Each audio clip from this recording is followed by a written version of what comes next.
Computer whiz kid, talented software developer, shrewd businessman, benevolent philanthropist, global health expert.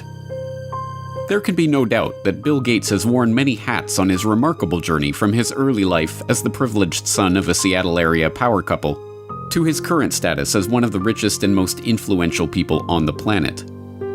But as we have seen in our exploration of Gates' rise as unelected global health czar and population control advocate, the question of who Bill Gates really is no mere philosophical pursuit. Given that we are currently living through a crisis that has been predicted by Bill Gates, which is triggering a response from the global health organizations that the Bill and Melinda Gates Foundation has bankrolled, and driving us toward a vaccination and biometric ID solution which Bill Gates has been working on for years, the answer to the question, who is Bill Gates, is quickly becoming one of the most important questions of our lives. That answer will not only tell us about the world that we are living in, but about the one that we are being thrust into, and how we can avoid it. Today we will attempt to answer that question as we examine the motives, the ideology, and the connections of this man who has been so instrumental in shaping the post-coronavirus world. Meet Bill Gates. You're tuned into the Corbett Report. So who is Bill Gates? Some argue that he's a genius who leveraged his natural computer savvy into a billion-dollar fortune. You're called a genius, and no, I don't think that embarrassed you at all. They call you a genius. Part of your genius is that you are a computer whiz, and the other is that you did have the business acumen to turn it into a working company. Are you a business genius too? Well, I wouldn't say genius. Others insist that he is a visionary who has changed our lives with his foresight and bold imagination. Bill had a vision, and I understand it went back even then, that computing would be ubiquitous. It would be part of all of our lives. And indeed, as you all know, he executed on that vision, and the world today has changed so dramatically, in large part due to the work that Bill has done throughout the years. He has been hailed as a shrewd executive who built the Microsoft empire with his remarkable talent for business. When the biographers and historians write the history of the 20th century, Bill Gates is going to go down as the best businessman of our century, and Microsoft is one of the greatest companies of the 20th century. And he has been praised as a philanthropist who is selflessly devoting his wealth to improving the lives of people around the world. Bill, even your harshest critic would have to admit that your philanthropy work is, planet-shaking, incredible, and could be, if you make it a second act, so amazing that it would dwarf what you've actually done at Microsoft.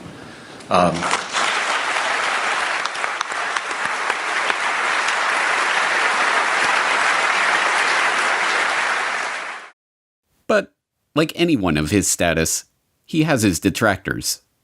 In the 1990s, he was often portrayed as the greedy head of the evil Microsoft monopoly. Bill Gates isn't content with his Windows system running just a few PCs. He wants it to run the world, spreading like a computer virus into our faxes, our phones, our TV sets, and yes, even our toasters.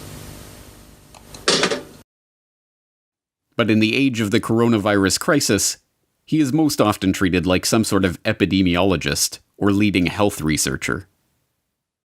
Back here with us once again to talk about this, as well as testing, treatments, and more, Bill Gates, co-chair of the Bill and Melinda Gates Foundation. Bill, thanks so much for being back with us.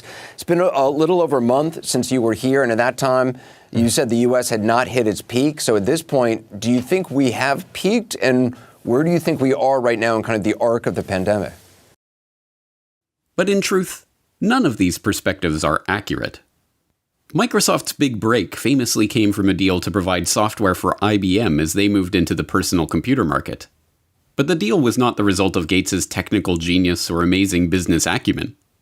As has been quietly admitted by IBM executives in the years since, Microsoft was given their shot at the chance to work with Big Blue as a result of Gates' mother's relationship with IBM CEO John Opel. You remember your partnership of IBM and Bill Gates. How did it break up? I do remember very well, actually.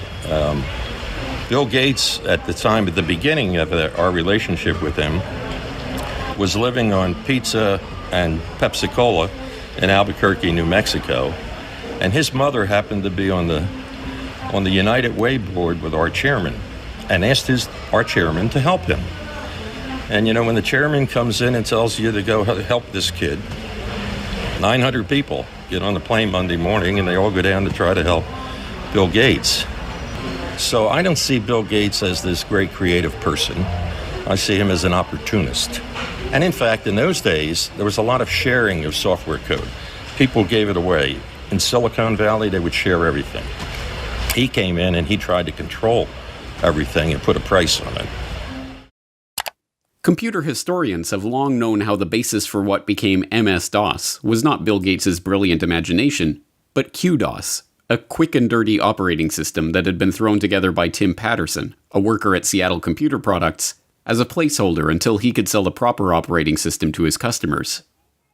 And as even Gates himself admitted, the breakthrough graphical user interface that became the basis for Windows was ripped off from the researchers at the Xerox Palo Alto Research Center. As Bill would say after Apple unsuccessfully sued Microsoft for copyright infringement over Windows GUI, "Hey, Steve, just because you broke into Xerox's house before I did and took the TV doesn't mean I can't go in later and take the stereo." And, as Gates also admits, it is not a spirit of selfless generosity that motivates his interest in vaccines and other lucrative health interventions. I'd like to talk to you about your approach to vaccinations. You wrote something recently, and like you always do, you kind of looked at the problem from a scientific and business perspective on things.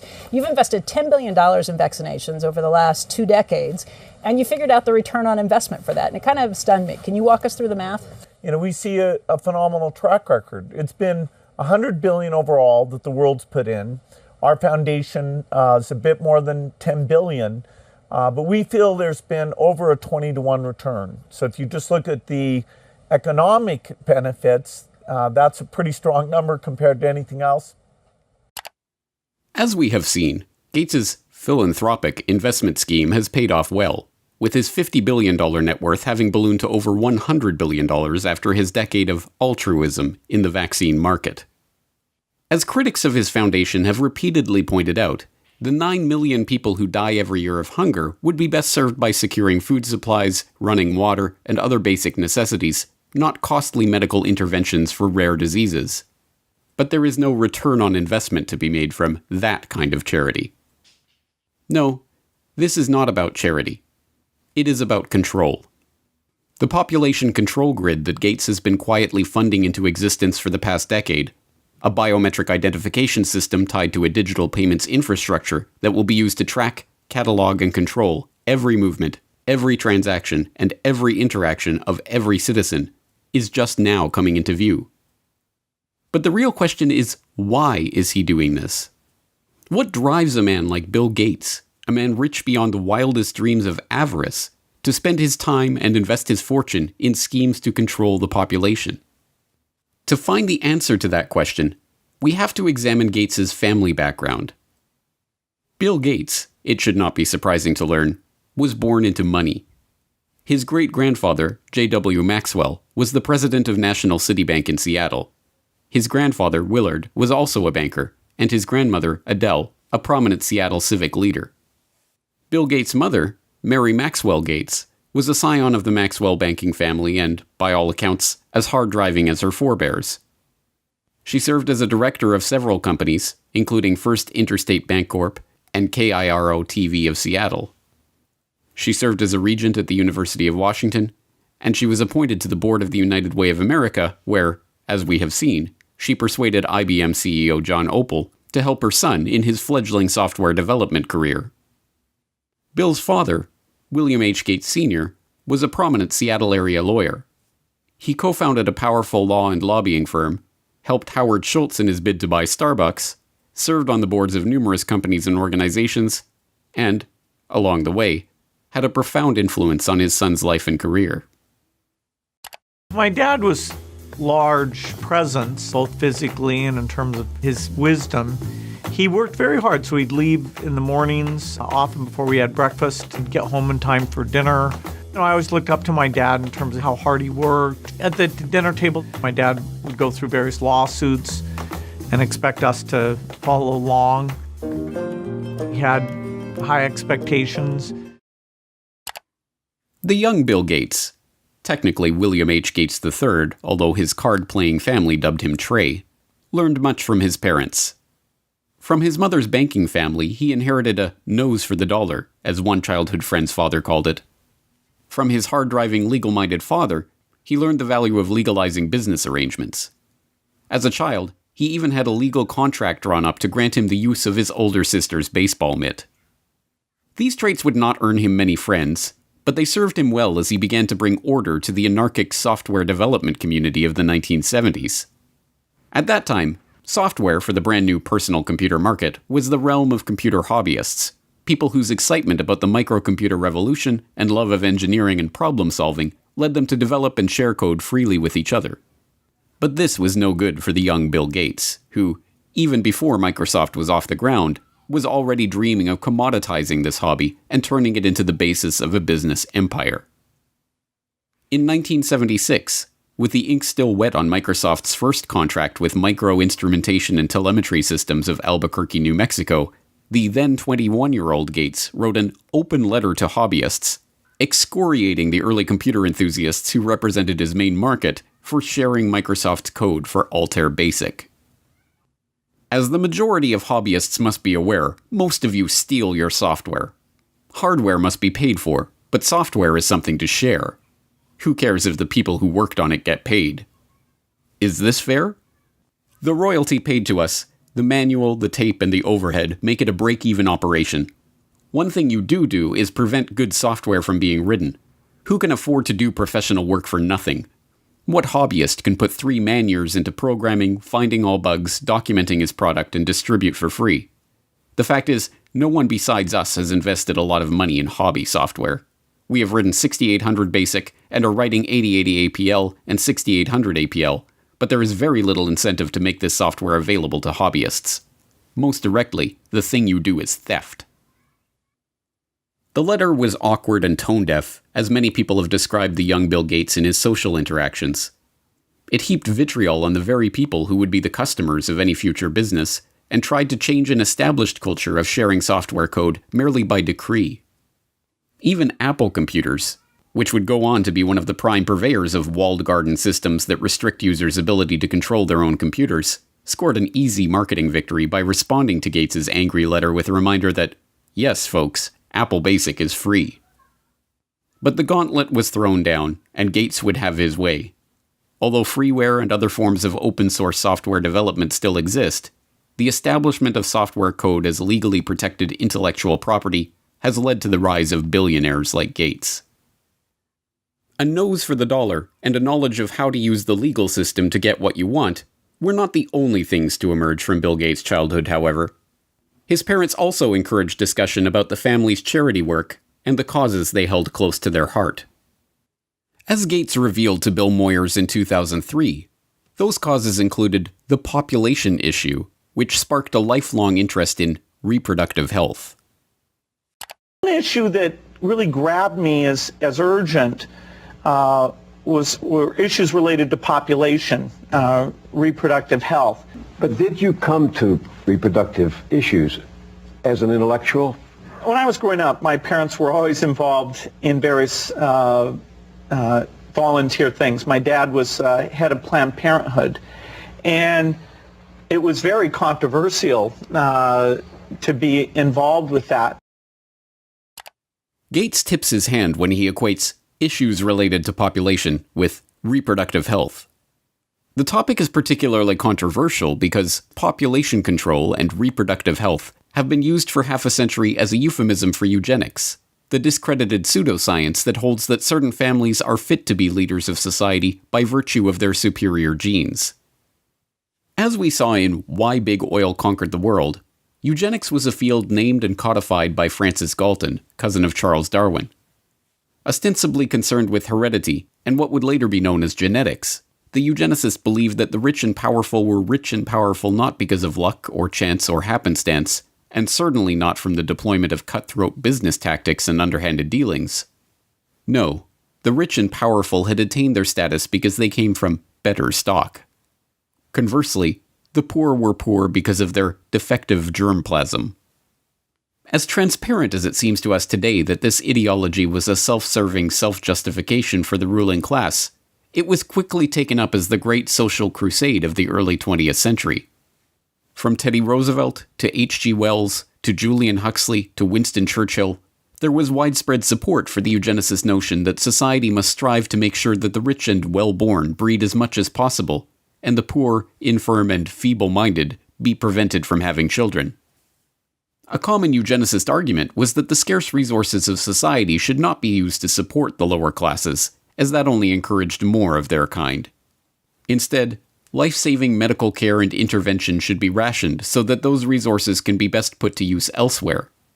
So-called negative eugenicists even took things further, with some, like famed playwright George Bernard Shaw, calling for people to be called before a state-appointed board to justify their existence or be put to death.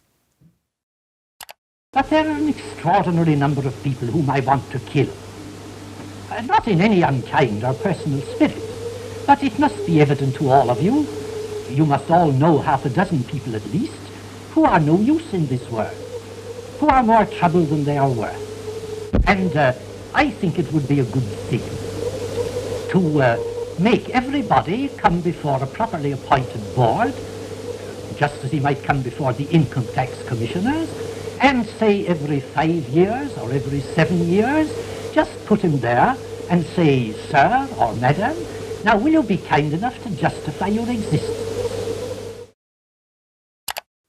But in the post-World War II era, as the name of eugenics became tarred by association with the Nazi atrocities, the talk of death panels and other harsh eugenicist notions was dropped from public conversation. Now, the quest to reduce the size of the poor population was spoken of as population control and reproductive health. Still, occasionally, these old negative eugenics ideas are revisited in moments of candor.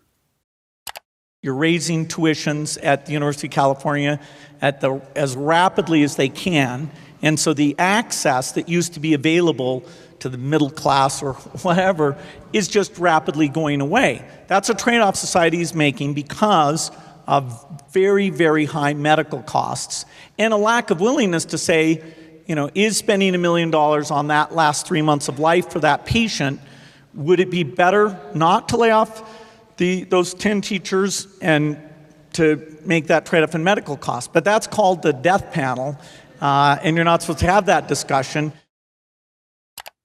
It is worth questioning why this man, who openly muses about death panels and the trade-offs of providing healthcare to the elderly, is to be taken completely at face value in his attempts to slow population growth in the Third World, or to handle a coronavirus health crisis that primarily affects the elderly. That the Gates agenda is being driven by a eugenicist ideology is suggested by multiple lines of evidence, both historical and current. As we have also seen in Why Big Oil Conquered the World, the Rockefeller family was instrumental in funding and promoting eugenics, both in America and overseas. The Rockefellers helped fund the Eugenics Record Office.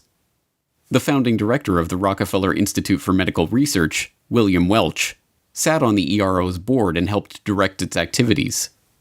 The Rockefellers sponsored the studies of the eugenics researchers at the Kaiser Wilhelm Institutes in Germany, including Ernst Rudin, who would go on to draft Nazi Germany's forced sterilization law. And, when the American Eugenics Society became embarrassed of its own name, its longtime director, Frederick Osborne, merely took over as president of the Rockefeller-founded Population Council. This dedication to the cause of public health did not escape the approving gaze of Bill Gates Sr. In a chapter of his 2009 book, Showing Up for Life, called Walking with Giants, he writes admiringly of the Rockefellers and their influence in the field. Every corner we've turned in the field of global health, we've found that the Rockefellers were already there and had been there for years. When we committed to childhood immunization, we found ourselves building on efforts the Rockefeller Foundation had helped launch and fund in the 1980s. When we became interested in fighting malaria and tuberculosis, we learned that the Rockefellers had been studying the prevention and treatment of such diseases around the globe for, in some cases, as long as 100 years. A similar dynamic held true in the case of HIV/AIDS. A lesson we learned from studying and working with the Rockefellers is that to succeed in pursuing audacious goals, you need like-minded partners with whom to collaborate. And we learned that such goals are not prizes claimed by the short-winded. The Rockefellers stay with tough problems for generations. As Gates Sr. suggests, it is by working with like-minded partners that such great achievements in the field of global health can be made.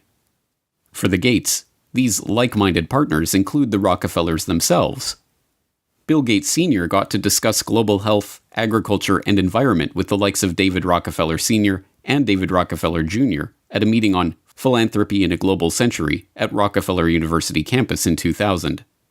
And Bill Gates, as we have seen, co-hosted a meeting on reducing the population with David Rockefeller in 2009. But the most salacious hints of a deeper agenda are not to be found in the Gates' public associations, but in the associations that they have tried to hide from the public.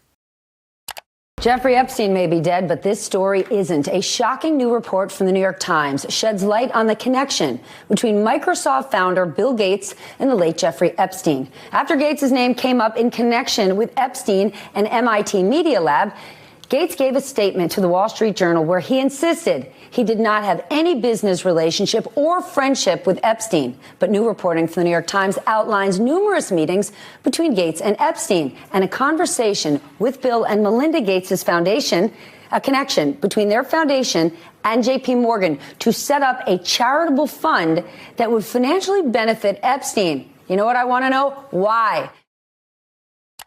Beginning in August of last year, a string of information connecting Bill Gates to convicted sex offender Jeffrey Epstein began to emerge. Flight logs revealed that Gates had flown on Jeffrey Epstein's private jet.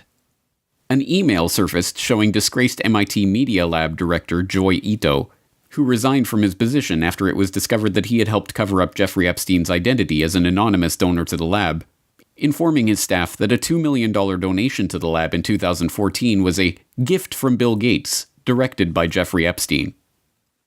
As the story gained momentum, Gates tried to downplay the relationship, with a Gates spokesperson protesting that Gates didn't know it was Epstein's plane, and Gates himself insisting that, "I didn't have any business relationship or friendship with Epstein." This was immediately contradicted by the New York Times, who reported in October of 2012 that Gates had in fact met with Epstein on multiple occasions, even going so far as to discuss the creation of a multi-billion-dollar charitable fund with seed money from the Bill and Melinda Gates Foundation and J.P. Morgan Chase. According to the Times, Gates emailed his colleagues about Epstein in 2011. "His lifestyle is very different and kind of intriguing, although it would not work for me." Epstein's will even named Boris Nikolic, a Harvard-trained immunologist who served as the chief scientific advisor to both Microsoft and the Bill and Melinda Gates Foundation, and who appears in the sole publicly known photo of Epstein and Gates' 2011 meeting at Epstein's Manhattan mansion, as the backup executor of Epstein's estate. It is not difficult to see why Gates would try to distance himself from his relationship with a child sex trafficker.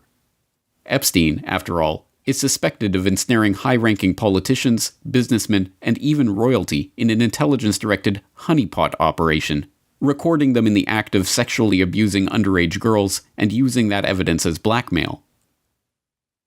But, as it turns out, the attempt to suppress the Gates-Epstein story may have been an attempt to suppress the revelation of an altogether different shared interest.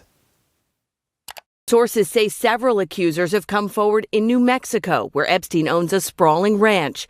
According to a new report published in the New York Times, not verified by NBC News, Epstein wanted to use the ranch for controlled breeding, using his DNA to improve humanity. Citing 2 award-winning scientists and an advisor to large companies and wealthy individuals, the article reports Epstein surrounded himself with leading scientists and would tell them he wanted to have 20 women impregnated at a time on the ranch.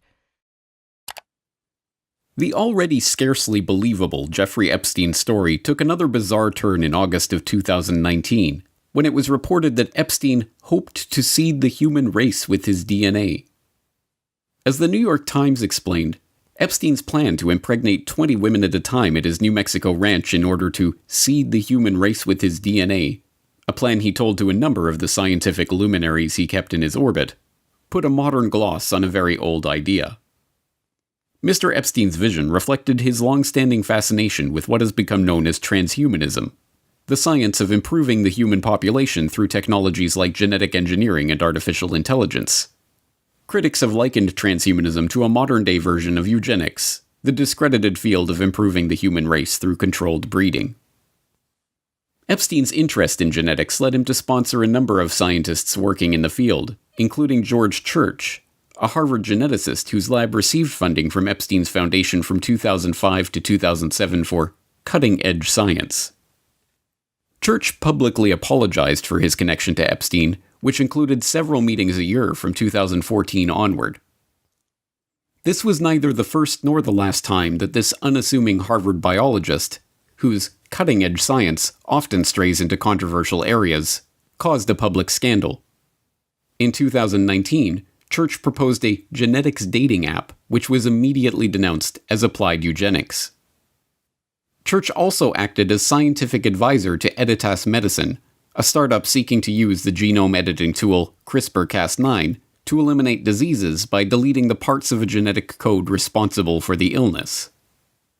In 2015, the company announced it had raised $120 million from a group led by Epstein's appointed backup executor, Dr. Boris Nikolic. Naturally, that group of investors included Bill Gates.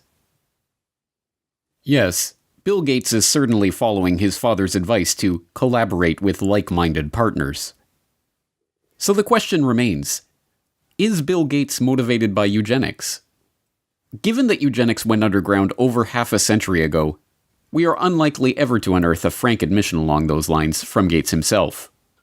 After all, there are no longer any card-carrying members of the American Eugenics Society.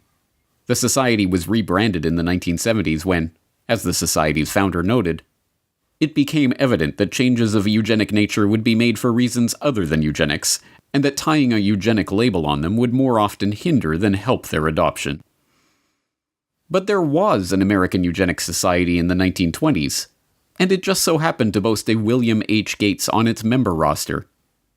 But perhaps that is just a coincidence. And there was an American Eugenics Society in the 1960s, when William H. Gates II was preceded as head of Planned Parenthood by Alan Guttmacher, who simultaneously served as the director of the American Eugenics Society. And perhaps it was coincidence that the Bill and Melinda Gates Foundation organized their London Summit on Family Planning, at which the Gates recommitted themselves to funding population control in the Third World, in July 2012, on the anniversary of the first International Eugenics Congress, held in London exactly 100 years prior. And perhaps it is reaching to compare the young Bill Gates' dating preferences to the genetic-based dating favored by modern-day eugenicists. I interviewed several women who had dated Bill just briefly, and one told me the very first question Bill asked her was, "What did you score on your SAT test?" You know, this is not exactly, what a young woman wants to hear. For Bill Gates, though, he had scored a perfect 800 on his math portion of the SAT, and this was a matter of pride with him, and he wanted to make sure whoever he was dating, had scored a pretty high grade. No. We cannot expect an answer about Bill Gates' true motives to come from Gates himself. By this point, the question of Bill Gates' intentions has been buried under the combined weight of hundreds of millions of dollars of paid PR spin. Like the Rockefellers before them, the Gates have long since learned the secret of enlarging their family fortune, not to mention their control over the human population, by donning the mask of philanthropy. There are many perspectives on Bill Gates. Depending on who you ask, he is a computer savant, a genius businessman, or a saintly philanthropist. But all of these perspectives have been brought to you through PR outlets founded or funded by the Bill and Melinda Gates Foundation. Bill Gates is no longer a subject for historians, but hagiographers. Now we must confront the question of why this man is motivated to build such a web of control. Control over our public health agencies. And for all 193 member states, You must make vaccines a high priority in your health systems to ensure that all your children have access to existing vaccines now and to the new vaccines that have recently become available. Control over our identities. And the lack of an ID system is a problem, not just for the payment system, but also for voting and health and education and taxation. And so it's a wonderful thing to go in and create a broad identification system. Control over our transactions. Once financial flows go underground, where you have lots of legitimate transactions mixed in with the ones you want to track, and once they're going over a digital system that the U.S. has no connection to, it's far more difficult to find the transactions that you want to be aware of or that you want to block. And even control over our bodies. But we're going to have this intermediate period of opening up, and it won't be normal until we get an amazing vaccine to the entire world. We must confront the possibility that this quest for control comes not from a selfless spirit of generosity that never seemed to exist before he became a multi-billionaire, but from the same drive for money, the same desire for domination, and the same sense of superiority that motivated him on his way up the corporate ladder. But if the answer to the question, who is Bill Gates, is Bill Gates is a eugenicist, that tells us some important things about the world that we are living in. It tells us that Gates is deceiving the public into supporting his takeover of the world with a false front of philanthropy. It tells us that the goal of the Gates, like the goal of the Rockefellers before them, is not to improve the world for humankind, but to improve the world for their kind. And most importantly, it tells us that Bill Gates is no comic book supervillain, single-handedly directing all of the chaos that is unfolding in the world or single-handedly bringing his own order to that chaos. No, if Bill Gates is a eugenicist, driven by a belief in the superiority of himself and his fellow wealthy elitists, then what we are facing is not one man, or even one family, but an ideology. This is not a trivial point. One man, whatever his wealth, can be stopped easily enough. But even if Bill Gates were to be thrown in jail tomorrow, the agenda that has already been set in motion would continue without missing a beat.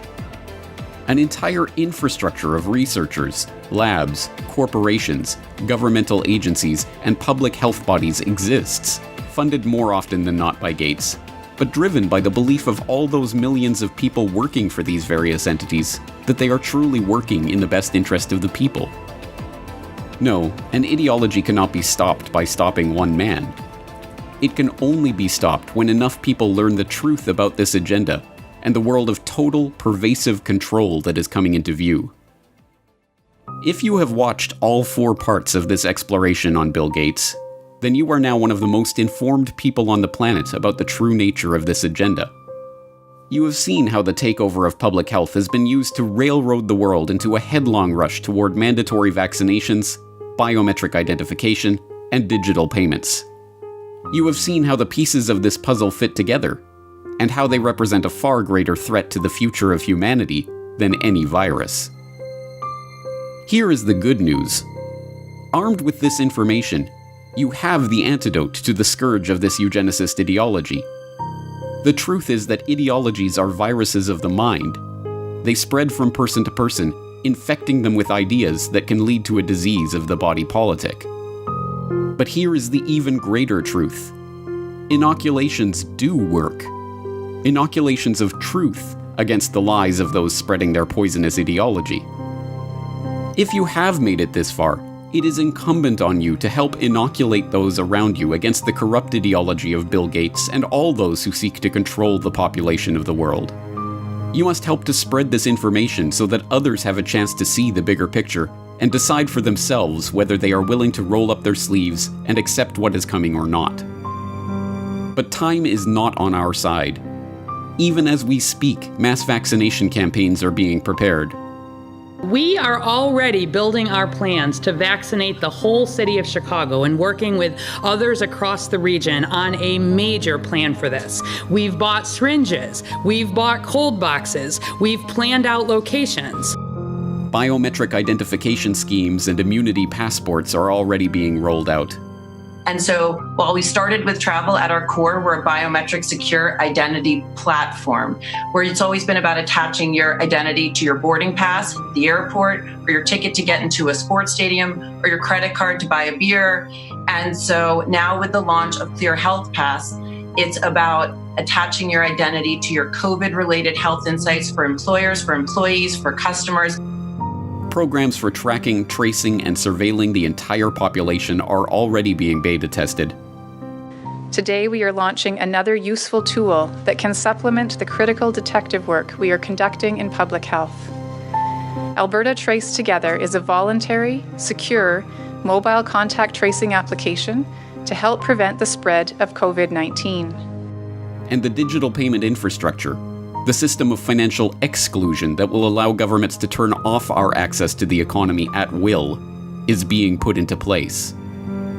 In order to avoid the risk of transmission through physical handling of money, we encourage the use of cashless transactions, such as mobile money, M-Pesa and otherwise, and credit cards.